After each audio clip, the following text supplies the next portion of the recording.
Salut tout le monde, aujourd'hui on est parti pour le 1119e épisode de l'After Zappimage et c'est le grand retour de la Champions League aujourd'hui, début de la phase de groupe de la coupe aux grandes oreilles. Pour l'occasion, on va faire un petit rappel de toutes les équipes qui sont engagées dans cette phase de groupe de la Champions League. On rappelle le groupe A déjà avec Manchester City, la présence du Paris Saint-Germain, du RB Leipzig, du Club Bruges, le groupe B avec l'Atlético Madrid, Liverpool, Porto et l'AC Milan. Ça c'est un groupe très sympa. On a le groupe C avec le Sporting Portugal, Dortmund, l'Ajax, le Beşiktaş, le groupe D avec l'Inter Milan, le Real Madrid, le Shakhtar et le Sheriff Tiraspol. Groupe E, le Bayern Munich, le Barça, le Benfica et le Dynamo Kiev. Le groupe F, Villarreal, Manchester United, l'Atalanta, les Young Boys. Le groupe G avec la deuxième équipe française, Lille qui jouera d'ailleurs ce soir, le FC Séville, Salzbourg et Wolfsburg. Et puis enfin le groupe H avec Chelsea, la Juventus, le Zénith Saint-Pétersbourg et Malmö. On jette un coup d'œil au programme de la soirée. On a, comme pour toute la phase de groupe, deux matchs qui sont avancés à chaque journée à 18h45. Ce soir, Manchester United sera du côté de la Suisse pour affronter les Young Boys de Berne. Dans le même temps, Séville recevra Salzbourg. Et puis tous les autres matchs, donc les 6 autres matchs, sont à 21h avec notamment une très très belle affiche entre le Barça et le Bayern du côté du Camp Nou. On aura donc l'opportunité de retrouver deux équipes qui se sont affrontées lors du Final Four, il y a le Final 8, pardon, il y a un petit peu plus d'un an maintenant, et donc on se rappelle tous aussi évidemment de cette gifle reçue par les Catalans sur le score de 8-2, et on l'a dit, Lille démarre sa campagne européenne ce soir au stade Pierre-Mauroy. Le LOSC va affronter le leader actuel du championnat de Bundesliga, à savoir les hommes de Philipp van Bommel, le VfL Wolfsburg, qui fait un début de saison parfait tout simplement en Bundesliga et qui est dans la lignée de ce qu'ils nous ont présenté la saison passée en Bundesliga, avec une défense très très solide, et puis offensivement aussi c'est très intéressant ce que nous propose le VfL Wolfsburg. Déclaration de Jocelyn Gourvenec, l'entraîneur du LOSC, qui nous dit: c'est une nouvelle page, une autre compétition, quelque chose d'emballant.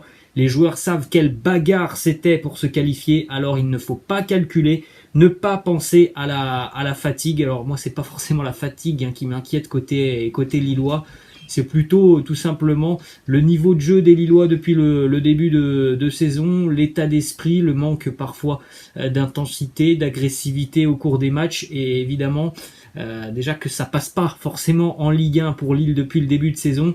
Si tous les ingrédients ne sont pas réunis côté lillois pour affronter par exemple ce genre d'équipe comme Wolfsburg, je pense que le LOSC pourrait très rapidement être éliminé de cette compétition. Il va vraiment falloir que les Lillois haussent leur niveau. Ensuite, on a une déclaration de Benjamin André qui nous dit: la Champions League est une compétition qu'on rêve tous de jouer. On y est, il faudra se lâcher et faire le meilleur résultat. Petite information d'ailleurs sur ce match ce soir du côté du stade Pierre-Mauroy. Malheureusement, le stade ne sera certainement pas à guichet fermé, puisqu'on attend 30 000 spectateurs du côté de Lille. Il faut savoir quand même que le stade Pierre-Mauroy peut contenir 50 000 spectateurs, donc c'est quand même une sacrée différence.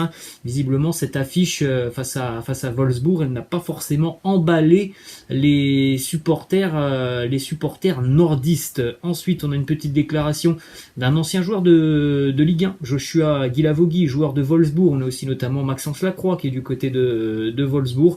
Joshua Guilavogui qui nous dit se méfier de Lille. Il nous dit ne pas sous-estimer le LOSC.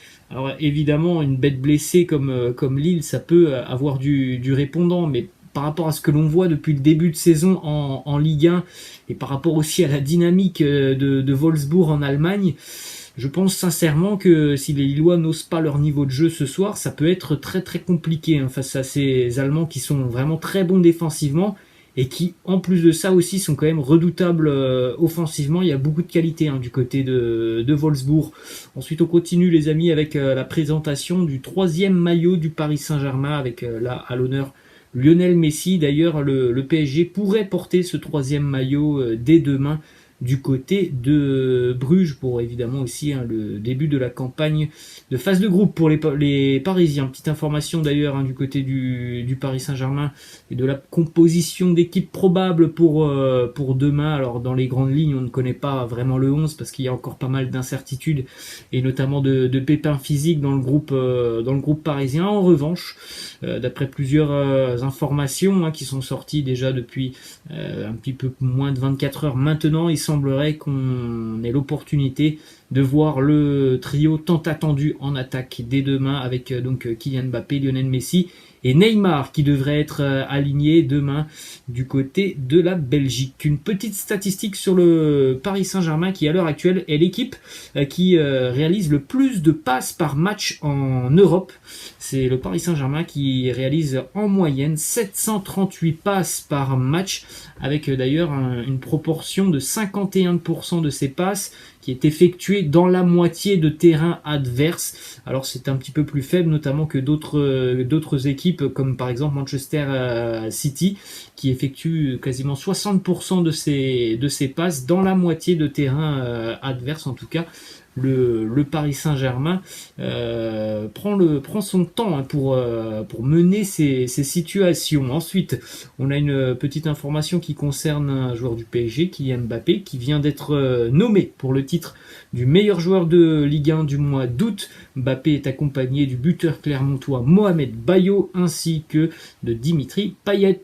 On poursuit les amis du côté de Bordeaux et on en avait parlé hier. Mbaye Niang est attendu du côté de la Gironde aujourd'hui. On en avait parlé hier et on avait dit que les Girondins recherchaient actuellement un numéro 9. Alors on sait tous que le mercato est terminé, mais il y a encore une possibilité pour les Girondins. C'est la possibilité du Joker et visiblement ça sera Mbaye Niang puisque hier il a été aperçu du côté de Bordeaux. Mbaye Niang qui ne jouait absolument plus déjà depuis quelques mois maintenant avec le Stade Rennais. Ensuite une petite information du côté de l'Olympique de Marseille et ça concerne aussi l'OGC Nice. La date du report du match entre les Aiglons et les Phocéens est connue. Ça sera le 27 octobre. Le match sera donc à rejouer.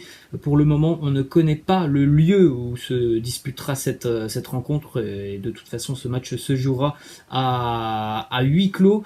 Petite information quand même, c'est pour l'Olympique de Marseille, ce sera une semaine assez chargée parce que 3 jours auparavant, l'OM aura affronté notamment le Paris Saint-Germain, donc bon, ça n'a pas forcément arrangé les Phocéens. Cette date du 27 octobre. On enchaîne les amis du côté de l'Espagne, on jette un coup d'œil au groupe retenu par l'entraîneur Carlo Ancelotti, on a parlé en début de vidéo. Les Merengues se déplacent ce soir du côté de Giuseppe Meazza pour affronter l'Inter Milan. Ça avait été déjà le cas l'année passée, les deux équipes étaient déjà dans le même groupe, donc vous faites un petit arrêt sur image pour découvrir l'ensemble du groupe merengue avec notamment bien la présence d'Eduardo Camavinga. Karim Benzema évidemment est présent, Luka Jovic est visiblement remis de sa gastro-entérite. On a aussi Vinicius Junior qui est présent. En revanche, du côté du Real, il y a quand même beaucoup d'absents pour ce match face à l'Inter. On dénombre déjà l'absence de Ferland Mendy, de Marcelo, de Gareth Bale, de Toni Kroos et de Dani Ceballos. Ensuite justement une petite information qui concerne Gareth Bale dont on a parlé hier dans l'épisode Real News. Pour ceux qui veulent d'ailleurs retrouver cet épisode consacré entièrement à l'actualité du Real Madrid, vous pouvez le retrouver, il défile juste au-dessus de moi. Donc en ce qui concerne Gareth Bale, malheureusement c'est tombé dans le courant de l'après-midi. C'est une blessure assez sérieuse pour Bale qui est touché au niveau des ischio-jambiers. Il devrait être absent pendant à peu près 2 mois, Gareth Bale, lui qui faisait pourtant un très bon début de saison avec le Real mais aussi avec sa sélection galloise. Gros coup d'arrêt pour Gareth Bale, gros coup d'arrêt aussi du côté de Barcelone en ce qui concerne Martin Braithwaite. On en a parlé hier, il va être opéré du genou. Il manquera de nombreux mois de compétition pour Martin Braithwaite. Ce serait possiblement 3 à 4 mois de compétition. C'est un gros coup dur aussi pour les Catalans qui ont déjà pas mal de blessés dans le secteur offensif. Ensuite, on a 2 déclarations de Sergio Busquets qui premièrement s'exprime sur le départ de Messi. Il nous dit « Je suis resté en état de choc pour tout ce que représente Léo pour le Barça, pour ce qu'il représentait aussi pour moi et pour nos familles sur le plan personnel. Ça a été des émotions vraiment difficiles à gérer. » Ensuite, autre déclat de Sergio Busquets sur cet adversaire, le Bayern Munich. Il nous dit « Nous avons hérité d'un groupe compliqué, nous devons faire un bon résultat mardi face à une équipe qui est très solide, qui domine tous les aspects du jeu. Une victoire serait l'idéal pour bien démarrer notre phase de groupe pour le Barça. Il faut s'attendre évidemment à voir les Catalans souffrir ce soir face au Bayern, qui me semble déjà assez rodé quand même par rapport aux premières journées de Bundesliga. Les joueurs du Barça n'ont pas pu jouer le week-end dernier. Alors ça sera peut-être un petit avantage physique, mais en ce qui concerne la cohésion sur le terrain, je ne suis pas sûr que ça soit un avantage pour les Catalans. Donc à voir ce match ce soir, mais comme le dit Sergio Busquets, il semblerait quand même que le Bayern va prendre le jeu en main, et évidemment ça c'est une chose qui déplaît fortement au Barça, de devoir un petit peu, voire même beaucoup parfois courir après le ballon. Ensuite, une déclaration de Ronald Koeman qui nous dit « Nous avons connu des changements dans l'équipe, nous avons besoin de temps, mais en football tout va vite. C'est un match qui va nous permettre de savoir où nous en sommes face à un adversaire qui est très coriace. » Ensuite, on jette un coup d'œil, les amis, au groupe retenu par Julian Nagelsmann, l'entraîneur du Bayern Munich, pour ce déplacement du côté de Barcelone. Donc vous faites un petit arrêt sur image, parce que là la liste elle est quand même très très longue côté bavarois. Déclaration de Nagelsmann justement sur les possibilités, parce qu'il y avait quelques pépins physiques qui dataient du match face à Leipzig le week-end dernier. Julian Nagelsmann a annoncé que Serge Gnabry était bien présent dans le groupe. En revanche, Corentin Tolisso n'était pas présent. Kingsley Coman fait partie du groupe qui voyage du côté de Barcelone, mais ce n'est pas une option pour démarrer le match en tant que titulaire.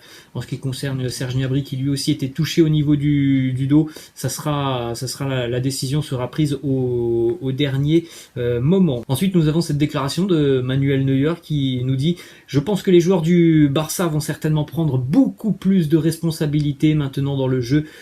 Par rapport au départ de Léo Messi, certains joueurs vont devoir prendre beaucoup plus de responsabilités. Peut-être que ce départ de Léo Messi va libérer certains joueurs du FC Barcelone qui comptaient peut-être trop sur Messi il y a encore quelques mois. » Ensuite, on a une déclaration d'un des dirigeants du Bayern, Karl-Heinz Rummenigge, qui nous parle d'Erling Haaland et nous dit « Nous allons vivre une véritable vente aux enchères. Celui qui offrira le meilleur salaire remportera la mise. Je ne pense pas que ce soit abordable pour un club de Bundesliga, ni même pour le Bayern Munich. » Ensuite, petite information qui concerne Chelsea, qui va affronter le Zénith Saint-Pétersbourg ce soir. Les Blues vont devoir faire sans N'Golo Kanté et Christian Pulisic. Thomas Tuchel espère voir N'Golo Kanté revenir pour le match de Premier League ce week-end, et ça sera d'ailleurs un derby face aux Spurs de Tottenham. Et on va terminer cet épisode, les amis, avec les statistiques de José Mourinho, qui a disputé dimanche avec la Roma son 1000e match sur un banc de touche en tant qu'entraîneur. Des statistiques évidemment très honorables pour José Mourinho. 1000 matchs, 640 victoires, 198 nuls, 162 défaites et 25 trophées remportés. Voilà les amis, la fin de cet After Zappimage, j'espère que ça vous a plu. N'hésitez pas comme d'habitude à lâcher un petit pouce bleu. Je vous laisse, je vous dis à la prochaine, ciao.